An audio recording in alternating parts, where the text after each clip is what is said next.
Okay, social influence on human resources. So that's looking predominantly at changing work patterns and living standards. So changing work patterns, what is that all about? So the way in which Australians work has changed considerably over the past 10 years. Women now account for a greater proportion in the workforce.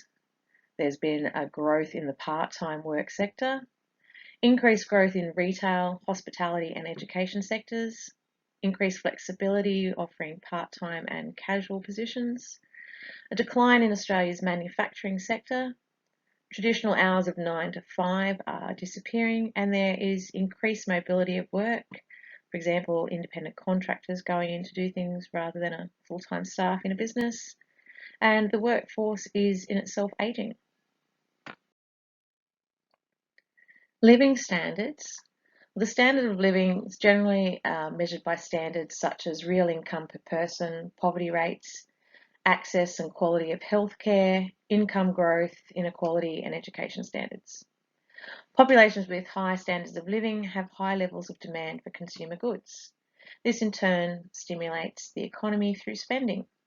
Australia overall has a relatively high living standard, but the gap in Australia is growing. So that's the gap between the haves and the have-nots, or the rich and the poor. There is not one single standard of living that is common to everyone in Australia, but worldwide comparison, relatively high standard of living in Australia. In human resource management, sustaining employee well-being is of increasing importance in many workplaces. Evidence suggests that poor employee well-being can have adverse effects on individuals and organisations. Specifically, an increased body of research points at the links between employee engagement, organisational performance, and individual well-being.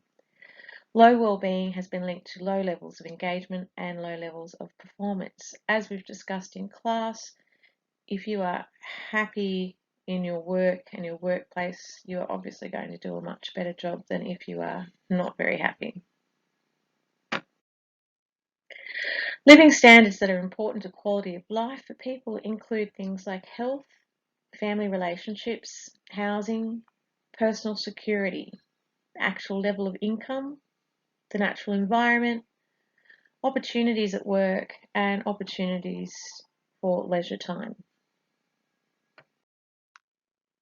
In essence, the well-being of individuals and families is determined not only by the material resources that impact on their ability to live a decent life, so that is the amount of money they have to buy stuff, but also access to personal resources and services that provide the ability to participate in normal relationships and activities available to the majority of people in a society. People want to enjoy their life. Okay, and this one finishes up with a video where we look at creating an environment where employees want to work. So looking at a business that puts these things into practice so that people are happy at work. All right, thank you very much.